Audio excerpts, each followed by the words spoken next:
రొయ్యలు ఆరోగ్యంగా పెరగడానికి నీటి నాణ్యత ఎంతో ముఖ్యం. నీటి క్వాలిటీ రొయ్యల ఆరోగ్యం, పెరుగుదల మరియు దిగుబడిపై ప్రభావం చూపుతుంది. నీటి నాణ్యత మానిటర్ చేసుకోకపోతే వ్యాధులు ప్రబలి రొయ్యలు అనారోగ్యానికి గురై మృత్యువాత పడే అవకాశం ఉంది. నీటి క్వాలిటీ ఎలా మెయింటైన్ చేసుకోవాలి, వాటర్ పారామీటర్స్ ఏవి ఉంటాయి, వాటి లెవెల్స్ ఎలా ఉండాలి వంటి అనేక విషయాలు ఈ వీడియోలో తెలుసుకుందాం. పాండ్ లో నీటి టెంపరేచర్ ఎప్పుడూ 25 డిగ్రీల సెల్సియస్ నుండి 32 డిగ్రీల సెల్సియస్ మధ్య ఉండాలి. తక్కువ ఉష్ణోగ్రతల వల్ల రొయ్యల మెటబాలిక్ రేట్ తగ్గిపోతుంది. ఎక్కువ ఉష్ణోగ్రత ఉంటే స్ట్రెస్ ఏర్పడి రొయ్యలు తక్కువ ఆహారం తీసుకోవడమే కాకుండా డెత్ రేట్ అధికమవుతుంది. ఉష్ణోగ్రత పెరిగినప్పుడు ఆక్సిజన్ లెవెల్ పెంచుకోవాలి. అందుకని ఏరేటర్స్ ఉపయోగించడం ఉత్తమం. వేసవిలో నీరు ఎక్కువగా ఆవిరి అవుతుంది గనక నీటి మట్టాన్ని పెంచడం మరియు తరచూ నీటి మార్పిడి చేసుకోవడం ద్వారా టెంపరేచర్ ని బ్యాలెన్స్ చేసుకోవచ్చు. తరువాత మనం గమనించాల్సిన ముఖ్యమైన పారామీటర్ pH స్థాయి.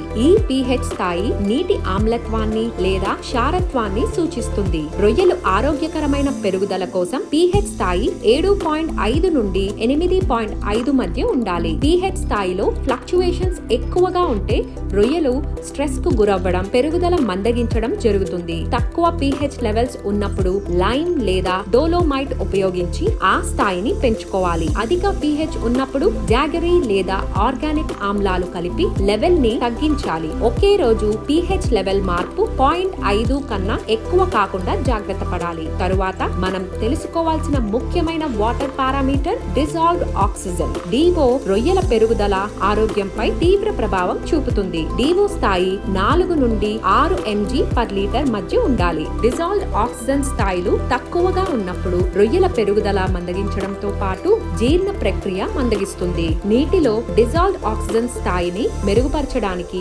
ఏరేటర్లు ఉపయోగించడం, తరచూ నీటి మార్పిడి చేయడం అవసరం. మొదటి 30 రోజుల పాటు రాత్రి వేళల్లో 6 నుండి 8 గంటలు ఏరేటర్లు నడపాలి. సాగు 60 నుండి 90 రోజులకు చేరుకున్నప్పుడు 10 నుండి 12 గంటల పాటు ఏరేటర్లు నడపాలి. ఇలా చేయడం ద్వారా డిజాల్వ్డ్ ఆక్సిజన్ స్థాయిలను పెంచుకోవచ్చు. వీటి తర్వాత మనం తెలుసుకోవాల్సిన అతి ముఖ్యమైన పారామీటర్ సాలినిటీ. ఇది నీటిలో కరిగిన లవణాల స్థాయిని సూచిస్తుంది. రొయ్యల పెరుగుదల కోసం సాలినిటీ 10 నుండి 25 ppt మధ్య ఉండాలి. వెనామీ రొయ్యలు 2 నుండి 30 ppt వరకు సాలినిటీని తట్టుకునే సామర్థ్యం కలిగి ఉంటాయి. సాలినిటీ స్థాయి తగ్గినప్పుడు ఉప్పు నీరు కలపాలి. అదే ఎక్కువైనప్పుడు ఎక్కువ నీటిని పాండ్ కి చేర్చి ఆ లెవెల్ ని తగ్గించాలి. సాలినిటీ అధికమైతే రొయ్యలు ఆహారం తీసుకోవడం తగ్గుతుంది. దీని వలన అవి బలహీనంగా మారుతాయి. సో సాలినిటీని కరెక్ట్ గా మెయింటైన్ చేయడం చాలా ముఖ్యం. ఇక అమోనియా స్థాయి విషయానికి వస్తే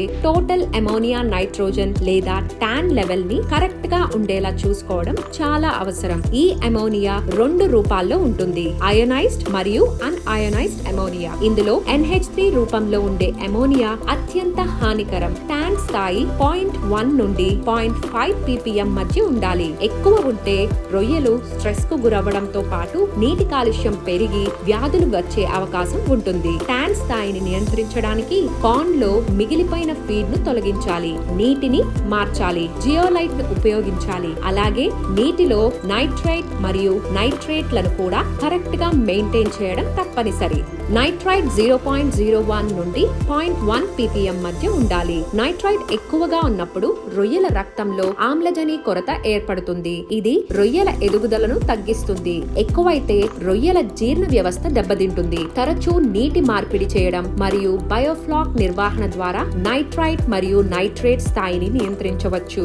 వాటర్ పారామీటర్స్ లో ఇవి మాత్రమే కాకుండా హైడ్రోజన్ సల్ఫైడ్ అనేది ఆక్సిజన్ లేని నీటి పొరల్లో ఏర్పడే విషపూరిత వాయువు. ఇది 0 ppm ఉండడం అత్యవసరం. ఈ పారామీటర్స్ లెవెల్స్ స్పీసీస్ ని బట్టి మారుతూ ఉంటాయి. నీటిలో హైడ్రోజన్ సల్ఫైడ్ స్థాయి పెరిగితే నీటి pH తగ్గిపోతుంది, ఉష్ణోగ్రత పెరుగుతుంది. ఇది రొయ్యల ఆరోగ్యానికి చాలా ప్రమాదకరం. హైడ్రోజన్ సల్ఫైడ్ నివారణకు పాండ్ లో ఉన్న చెత్తను తొలగించడం, నీటిని మార్చడం, పొటాషియం పర్మాంగనేట్ ను ఉపయోగించడం వంటివి ఉత్తమ మార్గాలు. వాటర్ క్వాలిటీ పారామీటర్స్ బ్యాలెన్స్ చేయడానికి మంచి క్వాలిటీ మెడిసిన్ ను వాడాలి. హైటెక్ ఫార్మా, కొనియన్ బయోసైన్సెస్, బెస్ట్ ఫార్ములేషన్స్ లాంటి ప్రముఖ ఆక్వాకల్చర్ ఫార్మా కంపెనీలు ఇటువంటి అన్ని పారామీటర్స్ ను బ్యాలెన్స్ చేసే వాటర్ ఎడిటివ్స్ ని అందిస్తున్నారు. కావున మీరు కూడా మీ కల్చర్ లో వాటర్ పారామీటర్స్ ని కరెక్ట్ గా మెయింటైన్ చేసుకొని మంచి దిగుబడులు పొందుతారని fishery.news ఆశిస్తోంది. మరిన్ని అప్డేట్స్ కోసం